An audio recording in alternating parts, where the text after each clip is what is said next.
नमस्कार, मैं शगुफ्ता खान, शुभ 24 news channel में आपका स्वागत है।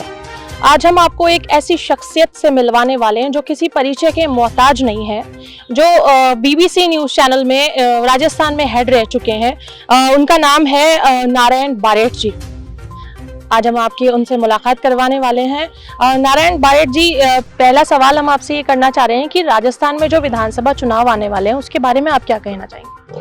देखिए, हर चुनाव पिछले चुनाव से अलग होता है, उसके मापदंड अलग होते हैं, प्रतियोगिता के नियम अलग होते हैं और राजस्थान में उसी तरह से पहले की तरह ही ऐसी संभावना व्यक्त की जा रही कि दो जो पारंपरिक प्रतिद्वंदी हैं, सत्तारूढ़ कांग्रेस और प्रतिपक्षी बीजेपी के दरमियान होने के आसार हैं। तीसरे मोर्चे की तरफ से प्रयास किया जाएगा तो इस चुनाव में भारत की राजनीति को एक नई दिशा मिल सकती है अगर परिणामों में कुछ उलटफेर हुआ, और जो अब तक परंपरा राजस्थान में बनी हुई है अगर वो टूटती है तो भारत की राजनीति के लिए ये एक बड़ी सूचना, बड़ी खबर, एक बड़ा बदलाव होगा। राजस्थान में जो विधानसभा चुनाव आने वाले हैं उसके लिए कांग्रेस, बीजेपी और जो अन्य पार्टियां हैं वो पूरा दमखम लगा रही है अपना। एक दौर था जब चुनाव राजनीति की साधना होती थी, अब साधन है। जिसके पास रिसोर्सेज बढ़े उसकी जीतने की अधिक संभावनाएं रहती है। अब चुनाव पैसे से लड़ा जाता है, बड़ी तादाद में इसमें धन खर्च होता है और उसमें जाहिर है कि लेवल प्लेइंग फील्ड नहीं मिलता, सबको बराबरी का मैदान नहीं मिलता है। जिसके पास साधन ज्यादा है उसका वरदहस्त रहता है। आप इससे अनुमान लगा सकते हैं कि हाल के समय में जो राजनीतिक पार्टियों को चंदा मिला है, 718 करोड़ रुपए भारत की प्रमुख राजनीतिक पार्टियों को चंदा मिला है और इसमें से 80% एक ही पार्टी को मिला है। तो जिस पार्टी के पास ज्यादा साधन होते हैं जाहिर है कि उसकी मैदान में उपस्थिति अधिक दिखती है। तो इस चुनाव में पैसे का प्रयोग हम देखने के लिए तैयार रहना चाहिए हमें, और भावनात्मक मुद्दों पे भी चुनाव होगा। सर, ये भी कहा जा रहा है कि आरएलपी में जो हनुमान बेनीवाल जी है वो सचिन पायलट जी को ऑफर दे रहे हैं कि आप कांग्रेस छोड़ दीजिए और आरएलपी में आ जाइए, इसके लिए हम आपका साथ देंगे। तो इसमें आपका क्या कहना है? देखिए, ये तो दोनों राजनीतिक पार्टियों पे, उनके भीतर जो खिलाड़ी हैं उन पे निगाहें रहेगी। जैसे कांग्रेस सत्तारूढ़ पार्टी, उसमें सचिन पायलट क्या रुख अख्तियार करते हैं, और बीजेपी में भारतीय जनता पार्टी पूर्व मुख्यमंत्री वसुंधरा राजे के साथ क्या सलूक करती है, इन दोनों पे नजरें रहेगी।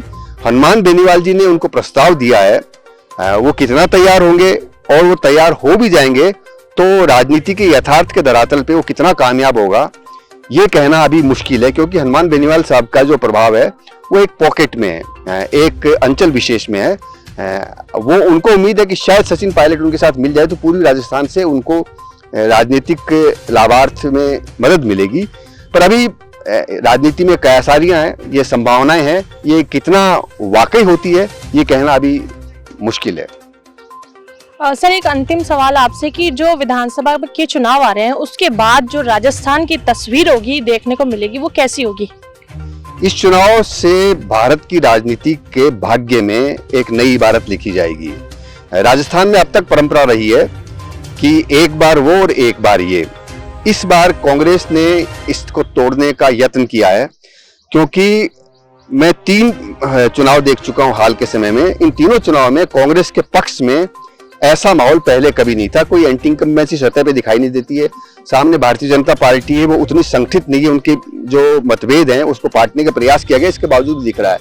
अगर इस चुनाव में कांग्रेस कुछ उलटफेर कर सकती है तो भारत की राजनीति के लिए एक बड़ा पैगाम होगा। अभी कहना मुश्किल है, क्योंकि अब चुनाव में हम देख रहे हैं कि जब किसी राजनीतिक प्रणाली के पास विकास का कोई ठोस एजेंडा और कार्यक्रम नहीं होता तो भावनाओं का सहारा लेती है और जज्बात की मदद लेती है। जज्बात में आस्था है, इबादत है, जाति है, बोली है, भाषा है, क्षेत्रीय मुद्दे हैं, इन सब को बुनाने की कोशिश की जाती है।